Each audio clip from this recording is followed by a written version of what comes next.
Meteorologist Bradley Benoit. Welcome back, everyone. Well, it got kind of stormy, at least for portions of Acadiana earlier on this evening. Good news is the bulk of the activity has since come to an end.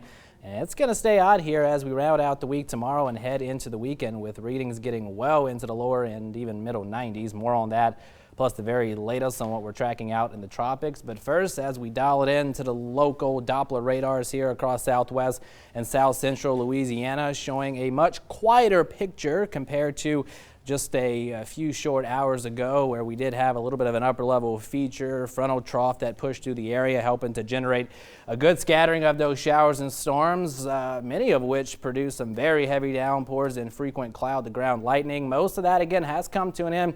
Only exception, one lone shower here in and around the Henderson area, crossing the I-10 corridor as we speak. This is generally moving off to the south, so could impact portions of upper St. Martin Parish farther to the south as we head over the next hour or two. But again, most of this should generally quiet down before midnight, and then back to fair skies throughout the rest of the overnight period. We start out our Friday morning in the middle 70s, and I think we see mostly sunny skies for the better part of tomorrow. Another very hot day, and again, temperatures getting up into the lower and middle 90s here across the area. Heat indices lower 100s, but I do think we'll see at least a few late afternoon and early evening storms trying to get going. And again, any one storm could be capable of producing some locally heavy downpours once again. Most of that quiets down before midnight tomorrow. And then as we head into our Saturday, hot conditions once again, temperatures middle 90s and a couple isolated showers and storms trying to get going with the heating of the day. Rain chances down just a little bit into the 20% range. Now, as we open it up into the enhanced satellite imagery, again, showing those showers and storms getting going with that upper level feature earlier this afternoon and evening, but again starting to settle down.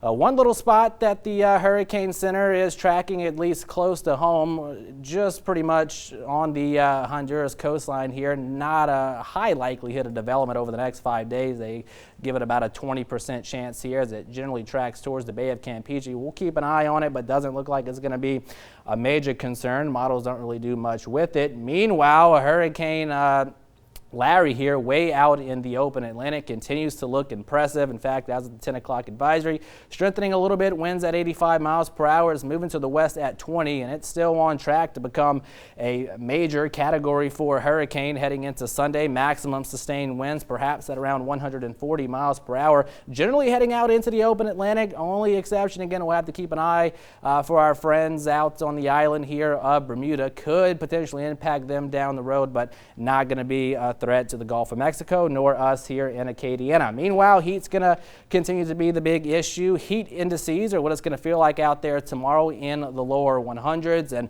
maybe you're going out across southeastern Louisiana helping the folks there clean up. Make sure to take plenty of breaks, drink plenty of water, because of course most of them are without electricity at this time. Going into the weekend, again, 20% or so on the rain chances. It stays hot, lower to middle 90s for your afternoon highs. Labor Day will bump it up a little bit to 40%, 30% or so as we head into midweek next week. And then perhaps some drier, slightly more comfortable air trying to move into the area as we round out next week and head into the following weekend.